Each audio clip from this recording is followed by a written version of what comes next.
Hello मेरे प्यारे students, कैसे हैं आप सब। आई होप आप सब अच्छे होंगे। आपकी स्टडीज बहुत ही जबरदस्त चल रही होगी। मेरा नाम है इंजमाम खान। स्वागत करता हूं आपका हमारे शानदार यूट्यूब प्लेटफॉर्म जिसका नाम है FMI करियर इंस्टीट्यूट। जैसा कि बच्चों आपको पता है कि प्रारंभ सीरीज का कारवा हमने स्टार्ट कर दिया था और आज हम बात करने वाले हैं क्लास 11th बिजनेस स्टडीज का chapter number 2 forms of business organisation.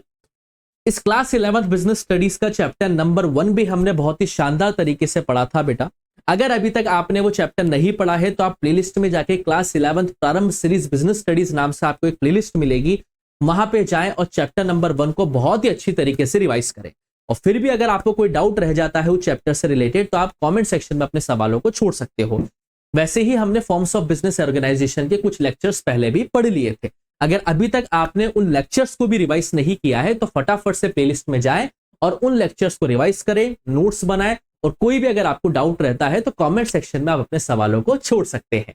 और ऐसे ही वीडियोस आपके लिए आगे भी आती रहेंगी। वीडियोस अगर आपको पसंद आ रही है बच्चों, चाहे वो अकाउंटेंसी की हो, बिजनेस स्टडीज हो या इकोनॉमिक्स हो, क्लास 11th हो या क्लास 12th हो, तो वीडियोस को लाइक करो, दोस्तों के साथ शेयर करो और चैनल को सब्सक्राइब करना मत भूलना और बेल आइकन पे क्लिक जरूर करना ताकि आपको वीडियोस के नोटिफिकेशंस टाइम टू टाइम मिलते रहे। चलिए बेटा फटाफट से आगे से चैप्टर को स्टार्ट करते हैं और एक बार हम रिकॉल करते हैं कि हमने प्रीवियस लेक्चर्स में क्या क्या पढ़ लिया था। जैसा कि आपको पता है कि हमने इंट्रोडक्शन समझा था कि क्या क्या फॉर्म्स ऑफ बिजनेस ऑर्गेनाइजेशन होते हैं, जिसमें हमने सोल प्रोप्राइटरशिप को समझा था, पार्टनरशिप फर्म के बारे में बातचीत करी थी, हिंदू अनडिवाइडेड फैमिली को समझा था, कोऑपरेटिव सोसाइटी को समझा था और कंपनी को समझा था। उसके बाद लेक्चर नंबर 2 के अंदर हमने सोल प्रोप्राइटरशिप को बहुत अच्छी तरीके से समझने की कोशिश करी थी और प्रीवियस लेक्चर में हमने पार्टनरशिप फर्म को स्टार्ट किया था, जिसमें हमने पार्टनरशिप फर्म के फीचर्स, उसके एडवांटेजेस, उसके डिसएडवांटेजेस के बारे में बातचीत करी थी। आज हम इस पार्टनरशिप फर्म को पूरी तरीके से कंप्लीट करेंगे। देन हम नेक्स्ट लेक्चर में स्टार्ट करेंगे हमारा next form of business organisation जिसका नाम है हिंदू अनडिवाइडेड फैमिली। एक बार मैं आपको फटाफट से रिकॉल करवा देता हूं कि लास्ट लेक्चर में हमने क्या पढ़ा था। लास्ट लेक्चर में बच्चों हमने कोशिश करी थी माइनर को समझने की, क्या माइनर एक पार्टनर बन सकता है। तो हमने उसमें समझा था कि हाँ माइनर एक पार्टनर बन सकता है, लेकिन वो सभी पार्टनर्स की म्यूचुअल कंसेंट से पार्टनर बन सकता है और वो सिर्फ और सिर्फ उसके बेनिफिट्स के लिए बनाया जाएगा। क्या वो प्रॉफिट एंड लॉस में प्रॉफिट एंड लॉस को शेयर करेगा? तो हाँ, प्रॉफिट के लिए तो वो आया ही है क्योंकि उसको बेनिफिट के लिए लाया गया है, लेकिन लॉस वो सिर्फ उतना शेयर करेगा जितना कि उसने कैपिटल कंट्रीब्यूट किया है। यानी कि माइनर अगर पार्टनरशिप के अंदर एंट्री मारता है तो उसकी जो लायबिलिटी होगी बेटा वो लिमिटेड लायबिलिटी होगी। ये बात आपको यहां पे समझाई थी मैंने लास्ट लेक्चर में। उसके बाद हमने एक समराइज वे में समझा था कि what are the different types of partners, different types के कौन कौन से पार्टनर्स होते हैं। आज का ये जो लेक्चर है हम उस टाइप्स ऑफ पार्टनर्स को पूरी डिटेल में समझने वाले हैं कि आखिर एक्टिव पार्टनर क्या होता है, नॉमिनल पार्टनर क्या होता है, स्लीपिंग पार्टनर क्या होता है, पार्टनर बाय एस्टॉपल क्या होता है, पार्टनर बाय होल्डिंग आउट क्या होता है। इनको हमें डिटेल्ड वे में समझना है कि आखिर ये पार्टनर्स होते क्या है। एज अ कॉमर्स स्टूडेंट आपकी रिस्पॉन्सिबिलिटी बनती है या हमारी भी रिस्पॉन्सिबिलिटी बनती है कि हम पार्टनरशिप फर्म के अंदर जितने भी टाइप्स ऑफ पार्टनर्स हैं उन सबको डिटेल्ड वे में समझें कि आखिर हर पार्टनर का मतलब क्या होता है, उसकी रिस्पॉन्सिबिलिटी क्या होती है, उसका शेयर क्या होता है, क्या वो मैनेजमेंट में पार्टिसिपेट करता है या नहीं करता है। इसको हमें यहाँ पे समझने की बहुत ही ज्यादा अच्छी तरीके से कोशिश करनी पड़ेगी। तो बिना किसी देरी के हम स्टार्ट करते हैं बेटा टाइप्स ऑफ पार्टनर्स। हालांकि मैंने एक आपको समराइज वे में बता दिया था कि पार्टनर्स कितने तरीके के होते हैं, लेकिन आज हम बात करेंगे उनको डिटेल्ड में कि टाइप्स ऑफ पार्टनर्स के बारे में आखिर क्या क्या चीजें हमें ध्यान होनी चाहिए और अगर एग्जाम में इससे रिलेटेड कोई सवाल बनता है तो हमें उन सवालों का जवाब किस तरीके से देना है। क्लियर है बेटा? चलिए, तो सबसे पहला जो पार्टनर होता है, जो बहुत ही सिंपल पार्टनर है, जो आपको समझ में एक ही बार में आ जाएगा, वो होता है बेटा आपका एक्टिव पार्टनर। अब अगर आपने इस पे नाम पे फोकस किया तो आप समझ जाएंगे कि एक्टिव पार्टनर वो है जो हमेशा एक्टिव रहता है। यहां पे नाम पे फोकस करो। एक्टिव पार्टनर वो है बेटा जो एक्टिव रहता है। कहने का मतलब ये है कि पार्टनरशिप फर्म के अंदर डे टू डे बेसिस पर जो भी एक्टिविटीज होती है, डे टू डे बेसिस पर जो भी एक्टिविटीज होती है बेटा, उनमें इस एक्टिव पार्टनर का फुल पार्टिसिपेशन रहता है। मैंने 3 बार राइट किया है। कहने का मतलब यह है कि पार्टनरशिप फर्म के अंदर जितने भी काम होते हैं, चाहे वो डेली बेसिस के हो, वीकली बेसिस के हो या मंथली बेसिस के हो, और हर बेसिस पर, दिन के बेसिस पर या हफ्तों के बेसिस पर या महीनों के बेसिस पर, यानी कि डेली बेसिस की जो एक्टिविटीज होते हैं, यानी कि प्योर तरीके से मैनेजमेंट के हर एक चीज में पार्टिसिपेशन रहता है इस एक्टिव पार्टनर का। यहां पे आपको यह बात समझनी है कि पार्टनरशिप फर्म के अंदर डे टू डे बेसिस पर बहुत सारी एक्टिविटीज परफॉर्म करी जाती है, डेली बेसिस पर बहुत सारे डिसीजंस लिए जाते हैं। उस हर डिसीजन में और उस हर day to day basis activities में इस एक्टिव पार्टनर का पार्टिसिपेशन पूरी तरीके से रहता है। यहां पे आपको यह समझना बहुत अच्छी तरीके से पड़ेगा।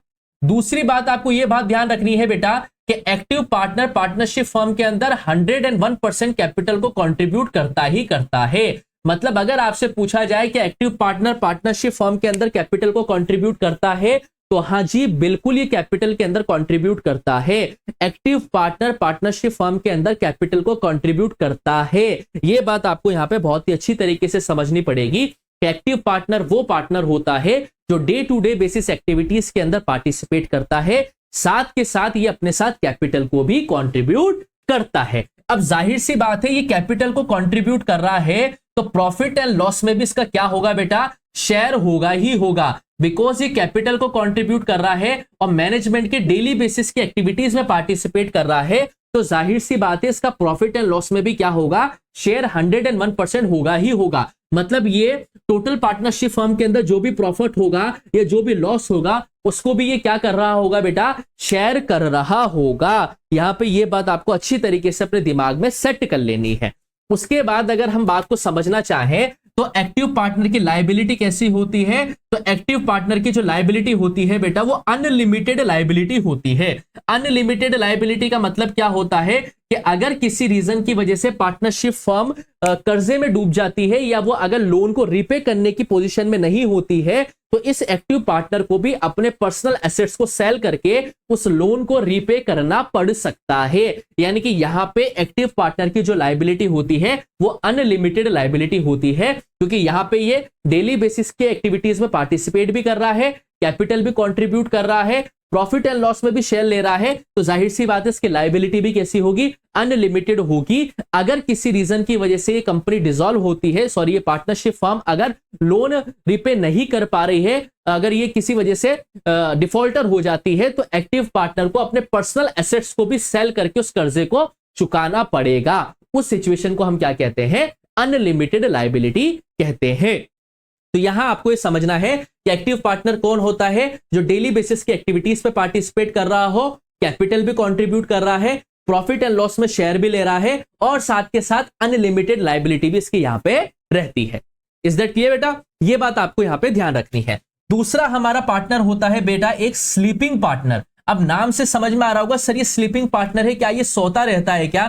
तो ऐसा नहीं है कि ये सोता नहीं रहता है। स्लीपिंग पार्टनर को हम डोरमेंट पार्टनर के नाम से भी जानते हैं। आपको किताब के अंदर स्लीपिंग पार्टनर डोरमेंट पार्टनर के नाम से भी देखने को मिल सकता है, तो आपको कंफ्यूज नहीं होना है। स्लीपिंग पार्टनर को ही क्या होता है बेटा, स्लीपिंग पार्टनर का ही क्या होता है बेटा, डोरमेंट पार्टनर हम कहते हैं। यह बात आपको यहां पे क्या करनी है बेटा, ध्यान रखनी है। क्लियर है बेटा?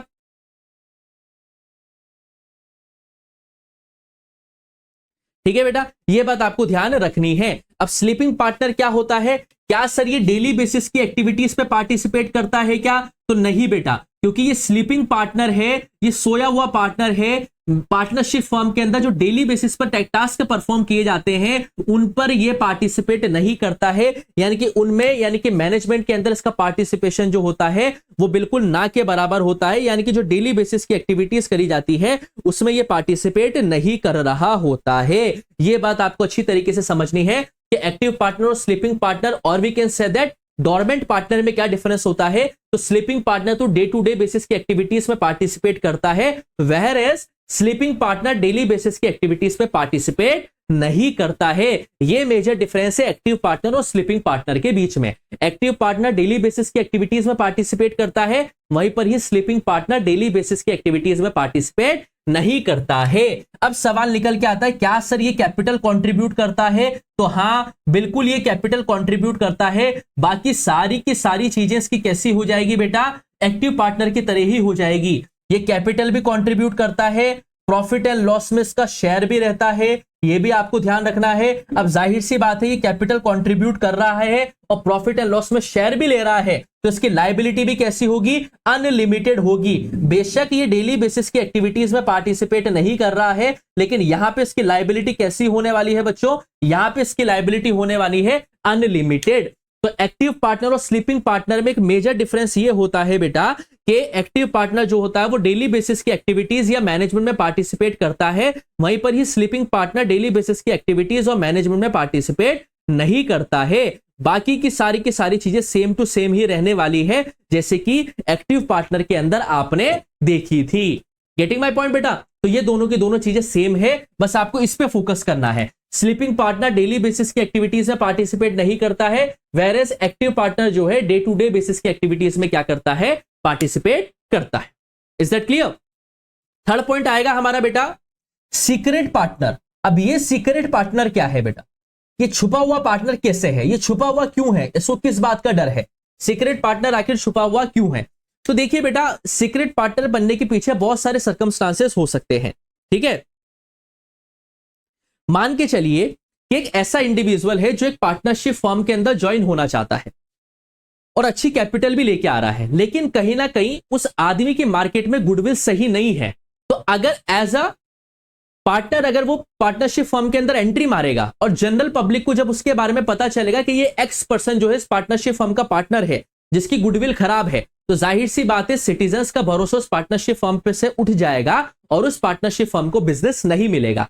तो अगर कोई एक ऐसा पर्सन जिसकी गुडविल खराब है और फिर भी वो पार्टनरशिप फर्म के अंदर एज ए पार्टनर एंट्री लेना चाहता है, तो वो कैसे एंट्री ले सकता है बेटा, एज ए सीक्रेट पार्टनर ले सकता है। तो क्या सिर्फ यही कंडीशन होगी सर जिसमें से जिसकी गुडविल खराब होगी वही सीक्रेट पार्टनर बन सकता है? तो नहीं बेटा, और भी बहुत सारे सर्कमस्टांसेस होते हैं, ये हम आगे फर्दर क्लासेस में डिस्कस करेंगे। लेकिन अगर अभी आपको बेहतरीन तरीके से यह ध्यान रखना है कि सीक्रेट पार्टनर पार्टनरशिप फर्म के अंदर कैसे एंट्री मारता है, मान के चलिए कि एक पार्टनरशिप फर्म के अंदर कोई एक ऐसा पार्टनर आ जाता है जिसकी गुडविल खराब है और जनरल पब्लिक को यानी कि सामान्य लोगों को जब उसके बारे में पता चलेगा तो जाहिर सी बात है उस पार्टनरशिप फर्म का बिजनेस कहीं ना कहीं सफर करेगा। लेकिन वो पार्टनर पार्टनरशिप फर्म के अंदर आना तो चाहता है, लेकिन वो चाहता है कि उसकी आइडेंटिटी जो है जनरल पब्लिक के सामने छुपी रहे ताकि बिजनेस को इंपैक्ट ना हो उसकी खराब गुडविल की वजह से। इसलिए वो पार्टनरशिप फर्म के अंदर तो आता है लेकिन सीक्रेटली एंटर मारता है।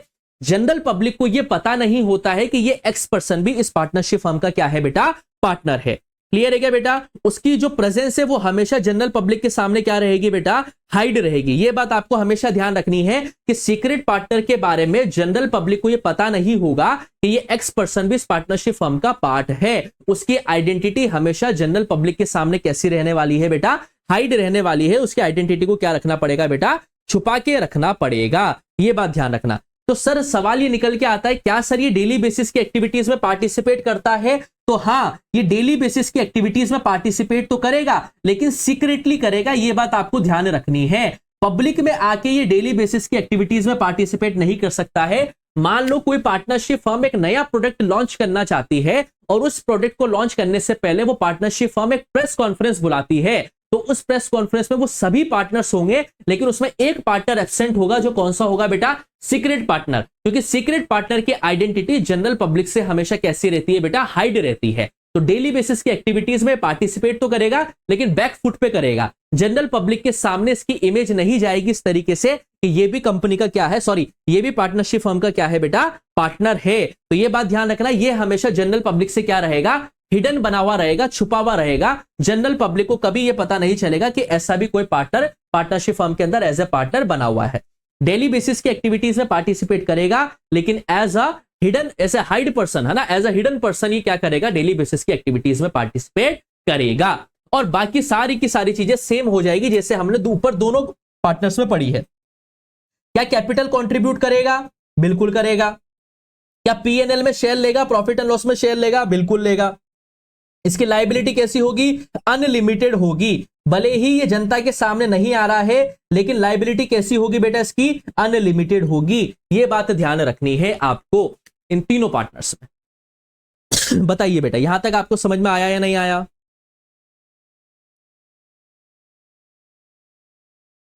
बताइए बेटा, आपको यहां तक समझ में आया नहीं आया? सारा काम क्लियर है बेटा सीक्रेट पार्टनर तक? तो एक्टिव पार्टनर डेली बेसिस की एक्टिविटीज में पार्टिसिपेट करता है और जनरल पब्लिक को पता है इसके बारे में। स्लीपिंग पार्टनर डेली बेसिस की एक्टिविटीज में पार्टिसिपेट नहीं करता है, ठीक। सीक्रेट पार्टनर डेली बेसिस की एक्टिविटीज में पार्टिसिपेट करता है, लेकिन सीक्रेटली पार्टिसिपेट करता है। जनरल पब्लिक को इसके बारे में आइडिया नहीं है कि ये भी पार्टनरशिप फर्म का हिस्सा है। Is that clear? चलिए, फोर्थ हम हमारा पार्टनर पढ़ते हैं बेटा, नॉमिनल पार्टनर। नॉमिनल मतलब सिर्फ नाम का पार्टनर। नॉमिनल का मतलब क्या होता है बेटा? सिर्फ नाम का पार्टनर। ये क्या होता है? नॉमिनल पार्टनर को आपको बहुत अच्छी तरीके से समझना है। अक्सर बच्चों को इसके अंदर क्या रहती है बेटा? कंफ्यूजन रहती है। ये आपको समझना है बेटा। जैसे मान के चलिए बेटा, ये वो पार्टनर होता है जो सिर्फ पार्टनरशिप फर्म को अपना नाम देता है। इसके नाम में इतना वजन होता है, इसके नाम में कितनी अच्छी गुडविल होती है, क्या अगर इसका नाम किसी पार्टनरशिप फर्म से जुड़ जाए तो उस पार्टनरशिप फर्म को बिजनेस बहुत अच्छा मिल जाएगा।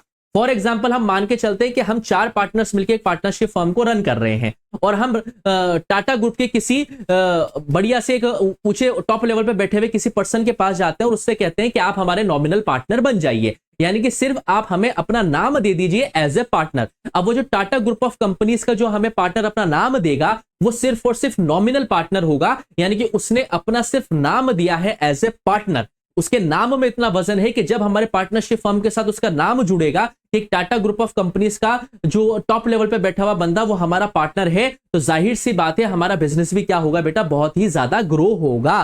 तो नॉमिनल पार्टनर वो पार्टनर होता है जिसका नाम इस्तेमाल किया जाता है किसी पार्टनरशिप फर्म के अंदर, ताकि उसका बिजनेस क्या किया जा सके बेटा? उसका बिजनेस ग्रो किया जा सके। जैसे मान के चलिए कोई दोस्त लोगों ने पार्टनरशिप फर्म बनाई और उसमें अंबानी का नाम यूज किया, ठीक है, मुकेश अंबानी का नाम यूज किया, तो जाहिर सी बात है यहाँ पे मुकेश अंबानी जी कौन बन जाएंगे बेटा? नॉमिनल पार्टनर बन जाएंगे। लेकिन याद रखना, सिर्फ इन्होंने क्या किया है बेटा? अपना नाम दिया है पार्टनरशिप फर्म को, ये बात ध्यान रखना। तो अब सवाल ये निकल के आता है, क्या sir nominal partner daily basis की एक्टिविटीज में पार्टिसिपेट करता है क्या? तो नहीं बेटा, ये डेली बेसिस की एक्टिविटीज में पार्टिसिपेट नहीं करता है, क्योंकि इसने पार्टनरशिप फर्म को सिर्फ और सिर्फ अपना क्या दिया है बेटा? नाम दिया है, क्योंकि इसके नाम की गुडविल इतनी अच्छी थी कि उस पार्टनरशिप फर्म को क्या मिल जाएगा बेटा? बिजनेस मिल जाएगा। ये बात आपको ध्यान रखना है। तो ये सिर्फ नाम देता है अपना पार्टनरशिप के अंदर।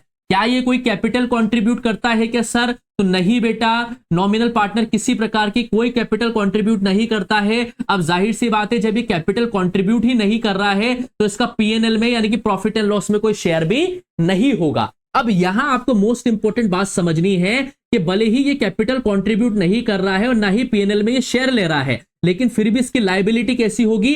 अनलिमिटेड लायबिलिटी होगी। अब सवाल ये निकल के आ रहा है कि सर ये तो कैपिटल कंट्रीब्यूट भी नहीं कर रहा है, डेली बेसिस की एक्टिविटीज में पार्टिसिपेट भी नहीं कर रहा है, ना ही प्रॉफिट एंड लॉस में शेयर ले रहा है, तो फिर इसकी लायबिलिटी अनलिमिटेड क्यों है? बिकॉज इसने अपना नाम दिया है पार्टनरशिप फर्म को। अगर पार्टनरशिप फर्म को इसने अपना नाम दिया है तो उसके नाम की क्या है बेटा? गुडविल है। और अगर किसी रीजन की वजह से पार्टनरशिप फर्म डिसॉल्व होती है, पार्टनरशिप फर्म अपना लोन रिपे करने में ठीक है इनकेपेबल हो जाती है, तो इसका नाम भी क्या होगा बेटा?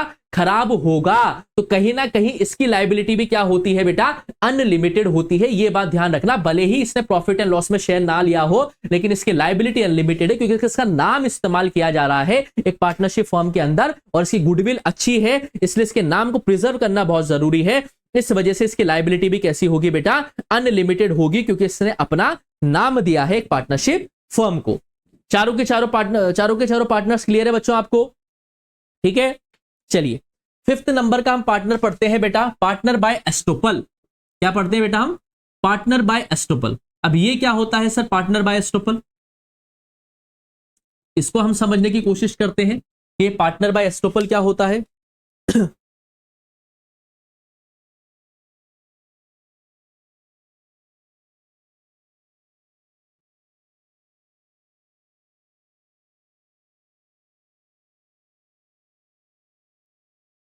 पार्टनरशिप बाय एस्टोपल क्या होता है? देखिए बेटा, ये एक ऐसा पार्टनर है जिसको देख के लगता है कि ये कंपनी का पार्टनर है। फॉर एग्जांपल मैं आपको एक चीज बताता हूं। 4 दोस्तों ने मिलकर एक पार्टनरशिप फर्म को ओपन किया और वो किसी एक्स बैंक के अंदर लोन लेने गए। ठीक, बैंक ने उनको लोन देने से मना कर दिया कि हम आपको लोन नहीं देंगे। जाहिर सी बात है, उस पार्टनरशिप को रन करने के लिए लोन की रिक्वायरमेंट थी। तो वो 4 जो दोस्त थे वो किसी ऐसे पर्सन के पास गए जो उनका कॉमन फ्रेंड भी था, साथ के साथ उस पर्सन की बैंक में गुडविल भी थी और बैंक में उसका अच्छा खासा अकाउंट भी चल रहा था। बात को समझना, मैं केस क्या बता रहा हूं। 4 दोस्त थे जिन्होंने मिलकर एक पार्टनरशिप फर्म को ओपन करने की कोशिश करी। वो चारों के चारों दोस्त बैंक में लोन लेने के लिए जाते हैं, लेकिन बैंक उनको लोन नहीं दे रहा है। अब ये चारों दोस्त मिलके ऐसे अपने कॉमन फ्रेंड के पास जाते हैं जिसके बैंक में अच्छी गुडविल भी है और बैंक में उसका अच्छा खासा अकाउंट भी चल रहा है। तो वो जो एक दोस्त है इनका, वो इनके साथ जाता है और ये पांचों के पांचों जने जा रहे हैं। पार्टनर तो याद रखना चार ही हैं, लेकिन इनके साथ एक ऐसा बंदा भी जा रहा है जिसकी बैंक में क्या है, गुडविल है। अब ये जाता है और ये इन चारों के बिहाफ में क्या बोलता है कि आप हमें लोन दे दीजिए। इसने वर्ड क्या इस्तेमाल किया, आप हमें लोन दे दीजिए। तो बैंक के मैनेजर को लगा कि ये जो हमें बोल रहा है ये सारे के सारे हैं, हालांकि ये पार्टनर नहीं है, इसका पार्टनरशिप फर्म में कोई लेना देना नहीं है, लेकिन इसने क्या बोला कि आप हमें लोन दे दीजिए। तो मैनेजर ने यहां पे क्या प्रिटेंड करा, मैनेजर को यहां पे ये लगा कि ये जो एक पर्सन है जिसकी बैंक में गुडविल है, ये भी क्या है बेटा, इनका ही पार्टनर है। और इसकी गुडविल को ध्यान में रखते हुए बैंक ने क्या कर दिया बेटा, लोन दे दिया। याद रखना, ये जो एक पर्सन है जिसकी गुडविल अच्छी थी, जिसके कहने पे बैंक ने लोन दे दिया, वो पार्टनरशिप फर्म का हिस्सा नहीं है, लेकिन उसके काम से मैनेजर को ऐसा लगा कि ये जो एक पार्टनर है वो भी पार्टनरशिप फर्म का हिस्सा है। इस वजह से इन चार पार्टनर्स को लोन मिल जाता है। लेकिन याद रखना, यहां पे ये जो एक पार्टनर है ये जो एक पर्सन है जिसकी गुडविल से बैंक से लोन मिला है, जिसकी गुडविल से बैंक से लोन मिला है, एक सेकंड बेटा,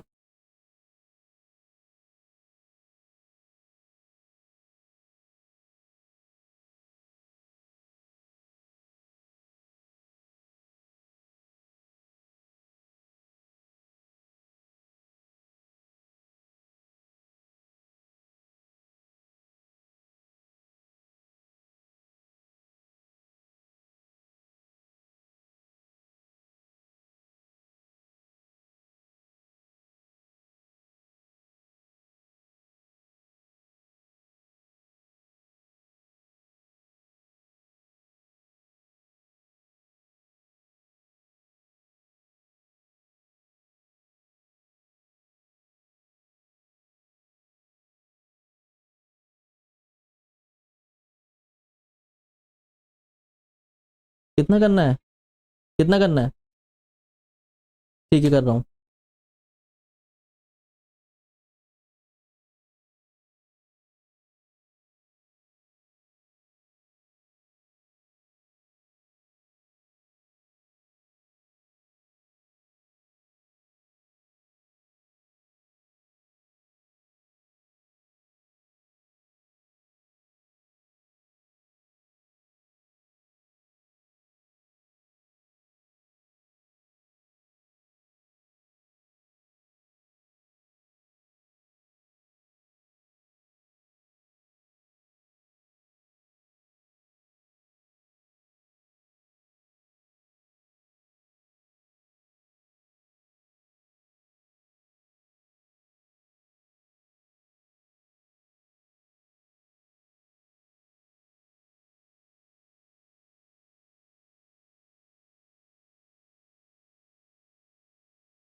हेलो,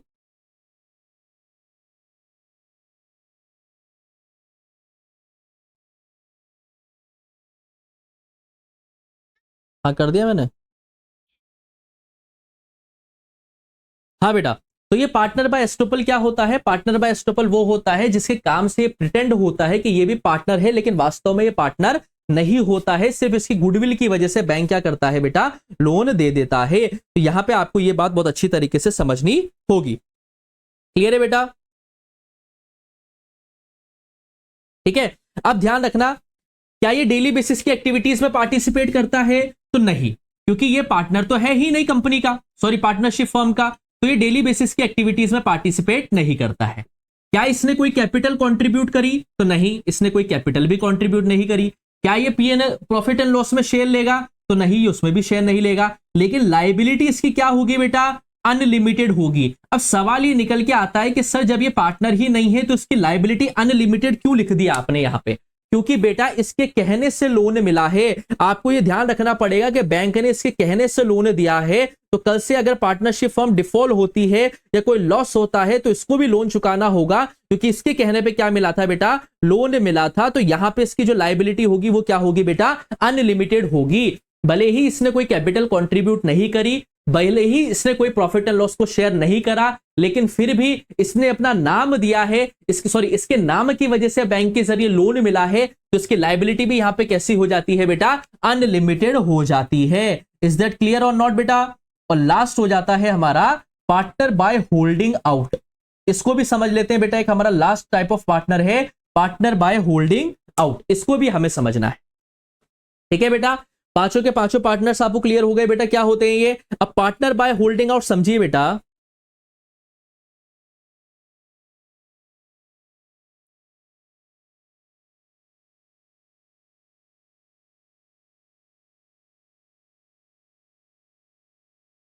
मान के चलिए बेटा कि चार दोस्तों ने मिलकर एक पार्टनरशिप फर्म को ओपन किया, और उस पार्टनरशिप फर्म को ओपन करके उन्होंने मेरा भी नाम इस्तेमाल किया और मेरे नाम से उन्होंने बिजनेस लिया। और साथ के साथ ये बात मुझे पता है कि इन्होंने मेरे नाम का इस्तेमाल करके बिजनेस लिया है, लेकिन फिर भी मैं उन्हें मना नहीं कर रहा हूं ये काम करने के लिए, तो मैं कौन सा पार्टनर हो जाऊंगा बेटा, पार्टनर बाय होल्डिंग आउट। वापिस से समझो बेटा, मान के चलिए चार पांच दोस्तों ने मिलकर एक पार्टनरशिप फर्म को ओपन किया, ठीक है, और उन्होंने साथ के साथ मेरा नाम भी इस्तेमाल किया और मेरे नाम से वो बिजनेस भी लेके आए।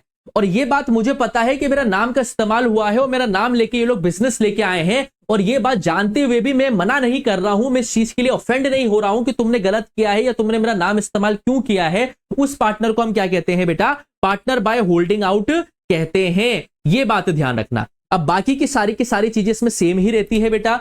डेली बेसिस की एक्टिविटीज में ये पार्टिसिपेट नहीं करता है। क्या ऐसा कोई कैपिटल कंट्रीब्यूशन होता है, तो नहीं बेटा, ऐसा कोई कैपिटल कंट्रीब्यूशन नहीं होता है। क्या पीएनएल में इसका कोई शेयर होता है, पीएनएल में भी इसका कोई शेयर नहीं होता है। ये बात आपको ध्यान रखना है। लेकिन लायबिलिटी इसकी कैसी होगी बेटा, अनलिमिटेड होगी, क्योंकि इसको पता था कि इसका नाम इस्तेमाल हुआ है और इसने उस बात का कोई रिएक्शन नहीं दिया, ये जानते हुए भी कि इसका नाम इस्तेमाल हुआ है और फिर भी इसने उस बात का कोई काउंटर नहीं किया, तो इसका नाम यूज करने की वजह से इसकी लायबिलिटी भी क्या हो जाती है बेटा, अनलिमिटेड हो जाती है। ये बात आपको यहां पे बहुत अच्छी तरीके से ध्यान रखनी पड़ेगी। तो पार्टनर बाय होल्डिंग आउट वो होता है जिसको ये पता है कि इन्होंने मेरा नाम इस्तेमाल करके बिजनेस लिया है, और ये बात वो जानता है, फिर भी वो इस चीज के लिए काउंटर मना नहीं कर रहा है। उस कॉन्सेप्ट को हम क्या कहेंगे बेटा, पार्टनर बाय होल्डिंग आउट के नाम से जानेंगे। इज दैट क्लियर बेटा। तो ये था आपका टाइप्स ऑफ पार्टनर्स बेटा, जिसमें हमने active partner, sleeping partner, secret partner, nominal partner, partner by estoppel, partner by holding out को बहुत ही अच्छी तरीके से समझने की कोशिश करी है। फिर भी अगर आपको यहां कोई डाउट रह जाता है तो आप कमेंट सेक्शन में अपने सवालों को छोड़ सकते हैं। इज दैट क्लियर बेटा।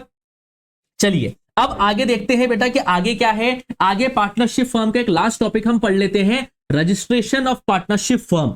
एक लास्ट टॉपिक हम देख लेते हैं बेटा, partnership firm, form of business organisation का, registration of partnership firm.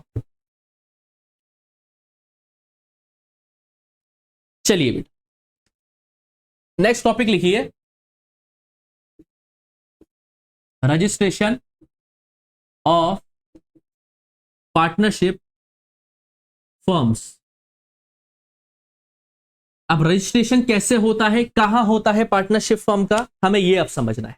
Clear है बेटा। ये partnership firm, form of business organisation का लास्ट टॉपिक है। क्लियर है बेटा। अब देखिए, पार्टनरशिप फर्म को रजिस्ट्रेशन करवाना पड़ता है, पार्टनरशिप फर्म को रजिस्ट्रेशन करवाना पड़ता है।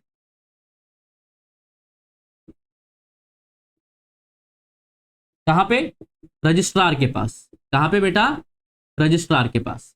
रजिस्ट्रार के पास उसे अपनी कॉपी पे अपना नाम चढ़वाना होता है, रजिस्ट्रार और फर्म्स। और इसमें कौन से प्रोविजंस लागू होते हैं, Indian partnership act 1932। Partnership firm को अगर आपको रजिस्टर्ड करवाना है तो रजिस्ट्रार ऑफ फर्म्स के ऑफिस में जाके आपको अपनी पार्टनरशिप फर्म को रजिस्टर्ड करवाना पड़ेगा बेटा। अगर आप अपनी पार्टनरशिप फर्म को रजिस्टर्ड करवाना चाहते हैं तो रजिस्ट्रार ऑफ फर्म्स के ऑफिस में जाके अपनी पार्टनरशिप फर्म को आपको क्या करवाना पड़ेगा बेटा, रजिस्ट्रेशन करवाना पड़ेगा। सवाल निकल के आता है, क्या सर रजिस्ट्रेशन कंपलसरी है क्या? तो रजिस्ट्रेशन कंपलसरी नहीं है, it's not a mandatory thing. Mandatory नहीं है, लेकिन याद रखना रजिस्ट्रेशन करवाने के फायदे हैं। अगर आप रजिस्ट्रेशन करवा लेते हैं और कल से आपके साथ कोई धोखाधड़ी हो जाती है तो आप सामने वाले के ऊपर केस कर सकते हैं, अगर आपने रजिस्ट्रेशन करवाया है तो। अगर आपने अपनी पार्टनरशिप फर्म को रजिस्टर्ड नहीं करवाया है तो आपके ऊपर या सामने वाले के ऊपर आप किसी भी प्रकार का कोई भी केस नहीं कर सकते। लेकिन अगर आपने अपनी कंपनी को अगर आपने अपनी पार्टनरशिप फर्म को रजिस्टर्ड करवा रखा है रजिस्टर ऑफ फर्म्स की नोटबुक के अंदर, तो जाहिर सी बात है आप के साथ अगर कोई धोखाधड़ी होती है तो आप उसके खिलाफ केस भी कर सकते हैं। लेकिन केस करने का अधिकार तभी आपको मिलेगा जब आपने अपनी पार्टनरशिप फर्म को क्या करवाया हो, रजिस्टर ऑफ फर्म्स में क्या करवाया हो बेटा, रजिस्टर्ड करवाया हो। यह बात आपको ध्यान रखना पड़ेगा। अब सवाल यह निकल के आता है कि सर पार्टनरशिप फर्म स्टार्ट होने के साथ ही रजिस्ट्रेशन करवाना है या कभी भी करवा सकते हैं? तो कोई टाइम लिमिट नहीं है बेटा रजिस्ट्रेशन करवाने की। आप चाहे तो आप पार्टनरशिप फर्म स्टार्ट होने के साथ ही रजिस्ट्रेशन करवाएं या 2-3 महीने बाद करवा ले, कोई इसके लिए टाइम लिमिट नहीं है। लेकिन कहने का मतलब यह आता है कि सर रजिस्ट्रेशन करवाने कहां जाएं? तो रजिस्ट्रार ऑफ फर्म्स के ऑफिस में जाना है। अब ये आपको हर स्टेट में देखने को मिल जाएगा, हर स्टेट की कैपिटल के अंदर रजिस्ट्रार ऑफ फर्म्स का जो है ऑफिस आपको देखने को मिल जाएगा। और अब तो डिजिटल इंडिया आ चुका है तो ऑनलाइन भी आप अपनी पार्टनरशिप फर्म को क्या कर सकते हैं बेटा, रजिस्टर्ड कर सकते हैं। और कोई टाइम लिमिट नहीं है आपको अपनी पार्टनरशिप फर्म को रजिस्ट्रेशन करवाने का कि जिस दिन हमने पार्टनरशिप फर्म स्टार्ट की है उसी दिन रजिस्ट्रेशन करवाना मैंडेटरी है क्या? तो ऐसा कोई मैंडेटरी नहीं है, आप बाद में भी करवा सकते हैं। और रजिस्ट्रार ऑफ फर्म्स का ऑफिस आपको हर स्टेट की मोस्ट प्रोबेबली कैपिटल के अंदर देखने को मिल जाता है। और आजकल ऑनलाइन जमाना आ चुका है तो अब आप ऑनलाइन भी अपनी पार्टनरशिप फर्म को क्या करवा सकते हैं बेटा, रजिस्टर्ड करवा सकते हैं। अब क्या क्या इंफॉर्मेशन चाहिए भाई आपको रजिस्ट्रेशन करवाने से पहले? तो आपका नाम, फर्म का नाम क्या है, किस डेट को आपने पार्टनरशिप फर्म को स्टार्ट किया है, पार्टनर्स के क्या क्या नाम है, पार्टनर्स के क्या क्या एड्रेस हैं, ये भी आप उसके अंदर क्या करवा सकते हैं बेटा, शामिल करवा सकते हैं। चीजें क्लियर है बेटा? ठीक है। अब सर इसका प्रोसीजर क्या रहता है? तो जाहिर सी बात है पार्टनर्स क्या करेंगे बेटा, अपने सभी डॉक्यूमेंट्स को कहां करेंगे जमा? सभी पार्टनर्स अपने डॉक्यूमेंट्स को कहां जमा करेंगे? रजिस्ट्रार ऑफ फर्म्स के ऑफिस में जमा करेंगे। अब डॉक्यूमेंट्स में क्या क्या रहेंगे? पार्टनरशिप फर्म का नाम क्या है, कितने पार्टनर्स हैं, कौन सी डेट को पार्टनरशिप फर्म इवॉल्व हुई, पार्टनर्स के क्या क्या नाम है, उनके एड्रेस क्या क्या है, ये बेसिक डिटेल्स उसमें रहेंगी। ये सारे के सारे डॉक्यूमेंट्स कहां पे जमा होंगे बेटा? रजिस्ट्रार ऑफ फर्म्स के ऑफिस में जमा होंगे। ठीक है। उसके बाद ये रजिस्ट्रार ऑफ फर्म्स क्या करेगा बेटा, उन डॉक्यूमेंट्स को वेरीफाई करने का काम करेगा। और वेरीफाई होने के बाद जैसे ही वेरीफाई हो जाएंगे आपका जो पार्टनरशिप फर्म है वो बुक के अंदर क्या हो जाएगी बेटा, चढ़ जाएगी। मतलब आपकी पार्टनरशिप फर्म का क्या हो जाएगा बेटा, रजिस्ट्रेशन हो जाएगा। मतलब आपका नाम जो है पार्टनरशिप फर्म का वो रजिस्टर के अंदर क्या लिख दिया जाएगा, मेंशन हो जाएगा। इस तरीके से आप एज ए इंडिविजुअल अपनी पार्टनरशिप फर्म का रजिस्ट्रेशन करवा सकते हैं। सभी पार्टनर्स के डॉक्यूमेंट्स आपको रजिस्टर ऑफ फर्म्स के अंदर जमा कराने हैं, वो वेरीफाई करेगा। वेरीफाई करने के बाद जब वो सेटिस्फाई हो जाएगा तो आपकी पार्टनरशिप फर्म का नाम उस रजिस्टर्ड के अंदर एंटर कर दिया जाएगा और आपका रजिस्ट्रेशन कंप्लीट हो जाएगा। इस तरीके से पार्टनरशिप फर्म का रजिस्ट्रेशन होता है। और यहां पे हमारा फॉर्म ऑफ बिजनेस ऑर्गेनाइजेशन के अंदर जो पार्टनरशिप फर्म है वो पूरी तरीके से कंप्लीट हो चुका है। अभी तक हमने 2 फॉर्म ऑफ बिजनेस ऑर्गेनाइजेशन बहुत ही अच्छी तरीके से पढ़े। एक सोल प्रोप्राइटरशिप को हमने बहुत अच्छी तरीके से समझा और एक पार्टनरशिप फर्म को हमने बहुत अच्छी तरीके से समझा। अब जो मैं नेक्स्ट लेक्चर लेके आऊंगा बेटा उसमें हम बातचीत करेंगे हिंदू अनडिवाइडेड फैमिली के बारे में। आई होप आपको वीडियो पसंद आई होगी। कोई भी अगर आपको डाउट रहता है बेटा इस चैप्टर से रिलेटेड या प्रीवियस चैप्टर से रिलेटेड तो आप कमेंट सेक्शन में अपने सवालों को छोड़ सकते हो। वीडियोस अगर आपको पसंद आ रही हैं तो वीडियोस को लाइक करो, दोस्तों के साथ शेयर करो और चैनल को सब्सक्राइब करना मत भूलना। ऐसे ही प्रारंभ सीरीज में आपके लिए शानदार लेक्चर्स आते रहेंगे। आप लोग बस पढ़िए, मस्त रहिए और कोई भी डाउट हो तो हमसे सवाल पूछिए। जल्दी ही मिलूंगा आपसे नेक्स्ट लेक्चर में। तब तक के लिए थैंक यू, बाय बाय।